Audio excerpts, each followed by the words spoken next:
Hi guys, welcome to मेल्टे ऑचीज।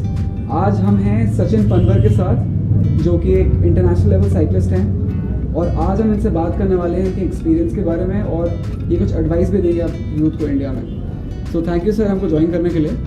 Most welcome. तो सबसे पहले आप बताइए कि आपका इंटरनेशनल करियर जो है वो कैसा रहा है। पूरे आपने कितने साल आपने साइकिलिंग चलाई है, साइकिल करी है, और आप कितने साल और करना चाहते हैं फ्यूचर में, थोड़ा इसका आइडिया दीजिए। सर मेरा जो है अभी जो साइकिलिंग है, मुझे लगभग 15 इयर्स हो चुके हैं साइकिलिंग करते हुए, और ये मैंने प्रोफेशनल 2005 में स्टार्ट करी थी। और स्टार्टिंग मैंने दिल्ली से करी थी, स्टेट से, और तब मैं लगभग 15 इयर्स का था, और मुझे बस था साइकिलिंग का जुनून था एक।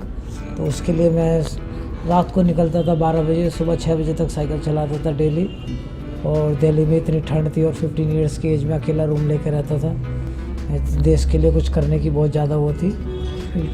टीवी में एक रेस आती थी, टूर डी फ्रांस, 2005 में मैंने देखा आर्मस्ट्रॉन्ग। उसको देख के मुझे बहुत जुनून हुआ साइकिलिंग करने का, तभी से मुझे मोटिवेशन मिला। फिर धीरे धीरे मुझे कोच मिले काफ़ी अच्छे दिल्ली में, कृपाल त्रिलोचन है 2 कोच, उन्होंने मुझे काफ़ी सपोर्ट किया, बताया साइकिलिंग के बारे में।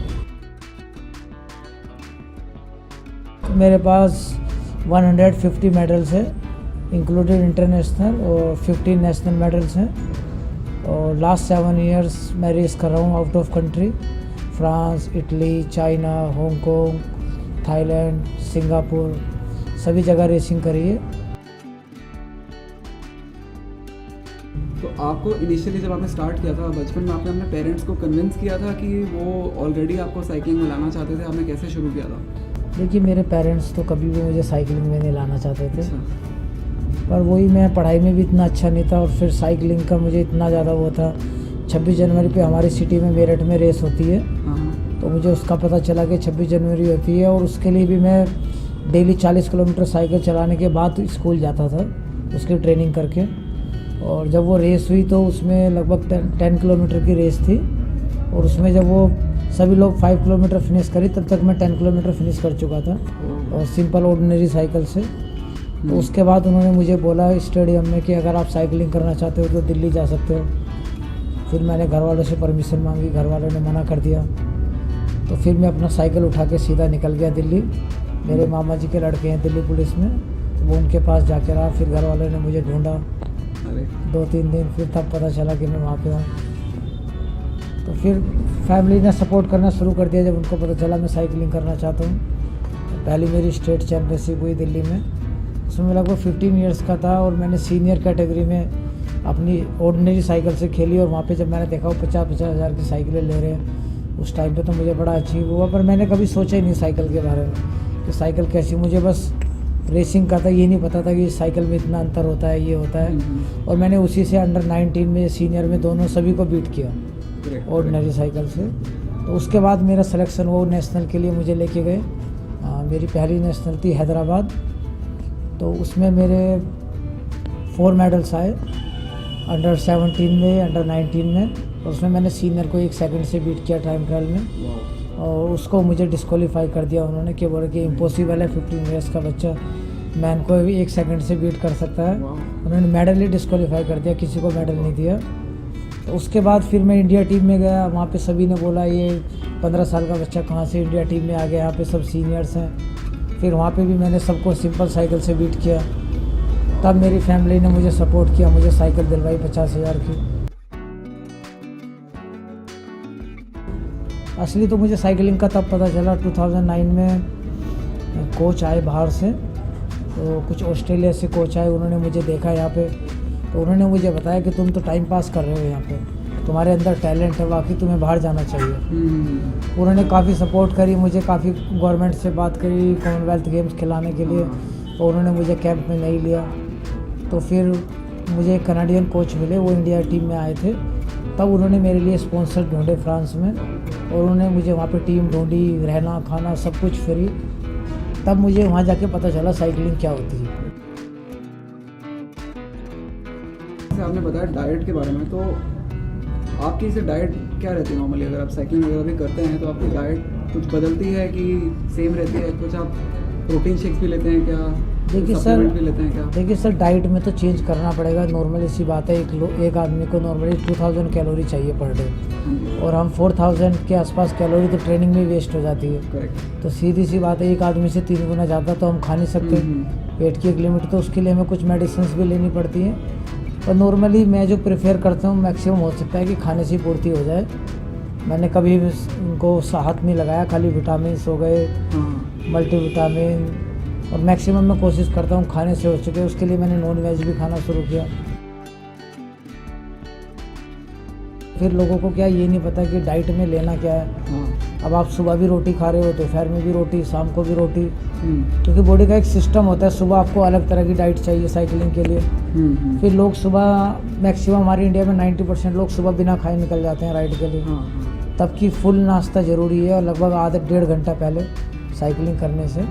अभी मैं सुबह 4:30 बजे उठता हूँ, नाश्ता करता हूँ, फिर 6 बजे राइड के लिए निकलता हूँ। मैक्सिमम ये होता है कि लंच में आप जितना हो सके कार्बो यूज़ करो, और डिनर में प्रोटीन। तो ये होता है, अगर आप प्रोटीन ही लंच में ले लोगे तो बॉडी को साइकिलिंग में क्या है कि ज़्यादातर कार्बो चाहिए आपको। करेक्ट। 60-62% आपकी बॉडी को कार्बो चाहिए, 60% कार्बोहाइड्रेट स्पीड के लिए। और जब हमारी रेस होती है तो रेस से तो हम 2-3 दिन पहले सिर्फ कार्बो ही लेते हैं। ब्रेकफास्ट, लंच, डिनर सिर्फ कार्बो चलता है। आपने डाइट के बारे में बताया, तो अगर किसी को साइकिलिंग स्टार्ट करनी है, मतलब उसको थोड़ा प्रोफेशनली नहीं तो थोड़ा लॉन्ग डिस्टेंस साइकिलिंग करनी है, तो स्टार्टिंग में क्या क्या प्रिकॉशंस लेने चाहिए? और इंडिया में साइकिलिंग का जो अभी इंफ्रास्ट्रक्चर है वो अभी डेवलप हो रहा है, और ज़्यादा सिटीज़ में डेवलप हो रहा है, तो आपका क्या पॉइंट ऑफ व्यू है इस पर कि अगर किसी को शुरू करना है तो करे, कितना एफर्ट डाले, क्या क्या करना चाहिए? देखो, अगर आपको स्टार्टिंग करना है राइड के लिए, मैं सबसे पहले सजेस्ट करूँगा कि आपके पास कुछ भी नहीं तो एक हार्ट रेट रेस्ट तो हो, वॉच हो हार्ट रेट, या फिर कंप्यूटर हो। क्योंकि आपको ये तो पता होना चाहिए कि आपकी बॉडी चल क्या रहा है। बॉडी में आपको मीटर से तो नॉर्मली यही नहीं पता चलेगा कि आपको इफोर्ट क्या लगा रहे हो। क्योंकि रोड में क्या होता है, अप डाउन है, हवा कैसी चल रही है, आप स्पीड तो मेंटेन नहीं कर सकते। तो उसमें क्या है, आप हार्ट बीट देख सकते हो। जैसे कि नॉर्मली होता है, आप इंडोरेंस राइड करना चाहते हो तो हार्ट रेट 135 से 155 तक रखोगे तो बहुत ही बेस्ट है फिटनेस के लिए, बहुत ही बेस्ट। और फिर दूसरी बात आती है कि आप अगर 3 घंटे 4 घंटे भी राइड कर रहे हो तो पर आवर आपको 60-70 ग्राम कार्बो बहुत ज़रूरी है। तो उसमें आप एक बनाना ले सकते हो, कार्बो बोतल में ले सकते हो, अपनी इलेक्ट्रोल पी सकते हो।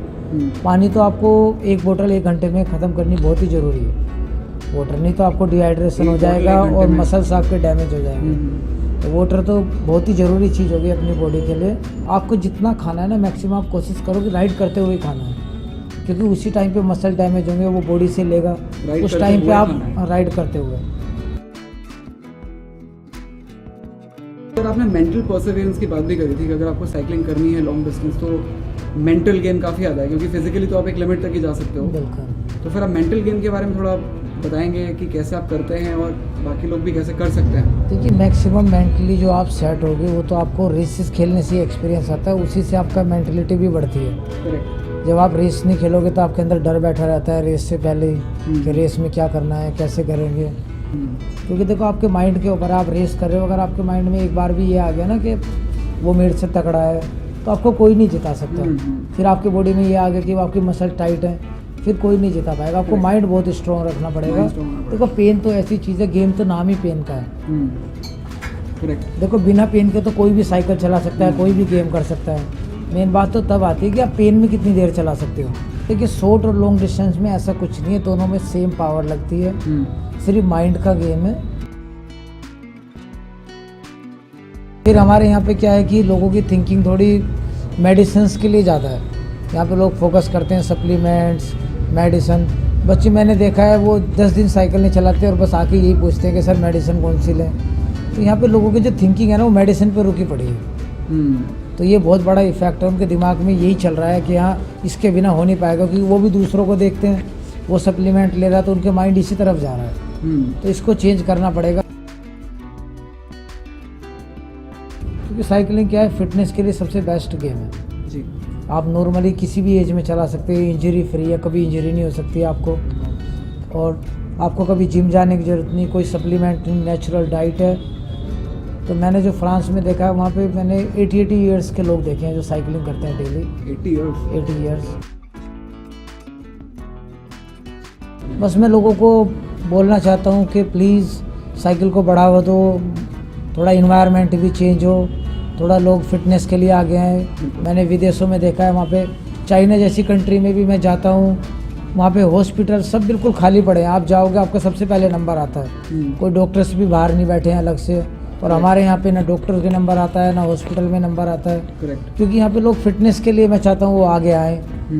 तो देखते हैं, अभी काफ़ी मुझे इम्प्रूवमेंट लग रहा है। जब अपनी सिटी में भी मैं काफ़ी इम्प्रूवमेंट देखा है 1 साल में। ये सही टाइम है कि अब लोगों को फिटनेस अडॉप्ट कर लेनी चाहिए, आगे आना चाहिए, जिससे कि यूथ और ज़्यादा साइकिलिंग करे, रनिंग करे, फिट रहे, और नेचुरल तरीके से फिट रहना और भी ज़्यादा ज़रूरी है। तो Sachin sir, thank you so much हमको ज्वाइन करने के लिए।